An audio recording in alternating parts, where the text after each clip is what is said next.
नमस्कार, मैं Geetanjali Jadaun, prime India news में आप सभी का स्वागत है। आइए डालते हैं नजर खबरों से पहले हेडलाइंस पर और अब खबरें विस्तार से। प्रदेश के मुख्यमंत्री शिवराज सिंह चौहान के सुपुत्र भाजपा के युवा नेता कार्तिकेय चौहान का महलुवा चौराहे पर आगमन हुआ। इस दौरान भारतीय जनता पार्टी के ऊर्जावान युवा नेता और स्थानीय विधायक के भतीजे पुत्र अंकेश सप्रे के नेतृत्व में कार्तिकेय चौहान का महलुआ चौराहा पर भव्य स्वागत सत्कार और अभिनंदन किया गया।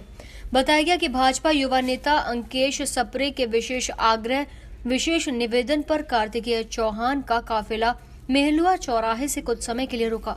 यहां युवा नेता अंकेश सप्रे के नेतृत्व में कुरवाई विधानसभा के सभी भाजपा मंडल के पदाधिकारियों, नेताओं और बड़ी संख्या में कार्यकर्ताओं और युवाओं ने कार्तिकेय चौहान का जोरदार स्वागत कर उनका अभिनंदन किया, जिसकी कार्तिकेय चौहान ने प्रशंसा भी की। इस संबंध में युवा नेता अंकेश सप्रे ने बताया कि उन्हें खुशी है कि कार्तिकेय चौहान जी उपचुनाव मुंगावली युवा कार्यकर्ताओं के सम्मेलन में जाते समय सैकड़ों समर्थकों के साथ मेरे द्वारा आयोजित स्वागत के कार्यक्रम स्थल पर रुके।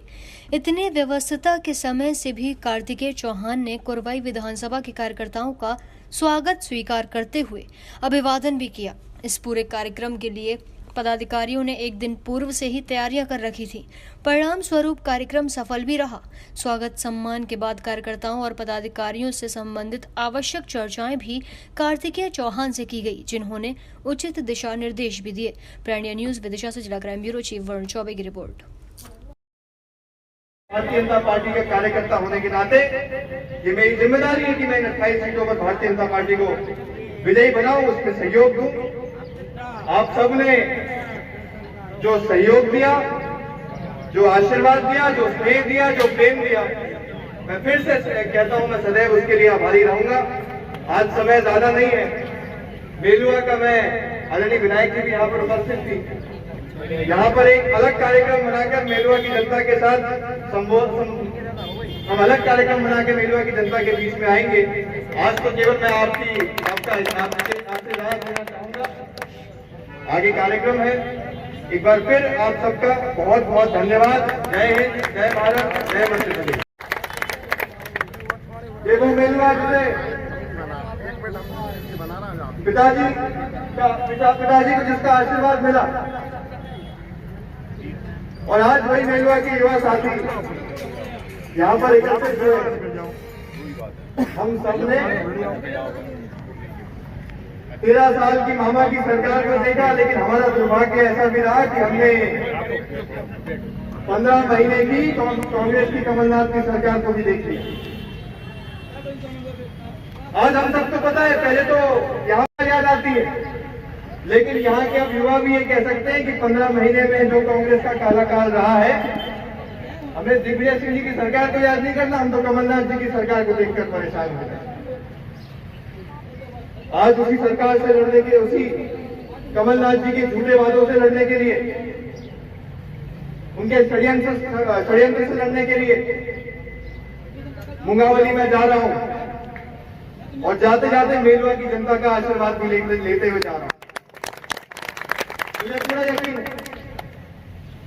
कि जिस युद्ध को हम लड़ने जा रहे हैं, जो धर्म और अधर्म के युद्ध को हम लड़ने जा रहे हैं, जो सत्य असत्य के युद्ध को हम लड़ने जा रहे हैं, मेलुआ की जनता का जो आज आशीर्वाद मिला है, उसके साथ मुझे निश्चित ही यकीन है कि इस युद्ध को हम जीतेंगे और सत्य की स्थापना मध्य प्रदेश में करेंगे। यकीन है कि भारतीय जनता पार्टी जो सरकार बना चुकी है, अब इस महायज्ञ की पूर्ण आहुति चल रही है। उस आहुति में हम भी सहयोग करने जा रहे हैं। कमलनाथ जी ने कहा कि देश में 18 से 20 सीटें जीतेंगे। चाहेंगे कि कमलनाथ जी मुंगेरी लाल के हंसते सपने भी हो। 18 से 20 सीटें तो जीतने से रहे। हम 28 की 28 सीटों पर भगवा ध्वज लहराएंगे और पुनः मध्य प्रदेश में जो विकास की रेल को जिसने कांग्रेस ने पटरी से उतार दिया था 15 महीनों में, उसको वापस पटरी पर लाने का काम भारतीय जनता पार्टी के कार्यकर्ता और नेता करेंगे। सभी युवाओं से मैं यही कहना चाहता हूँ कि षड्यंत्र रचकर, झूठ बोलकर, भ्रम फैलाकर, हिंसा फैलाकर कांग्रेस ने मध्य प्रदेश में सत्ता बनाई। आज हमारे पास ये मौका है कि हम वापस उस व्यक्ति को वापस लेकर आए जिनने अपना खून पसीना, जिन्होंने अपना जीवन मध्य प्रदेश की जनता के नाम कर दिया।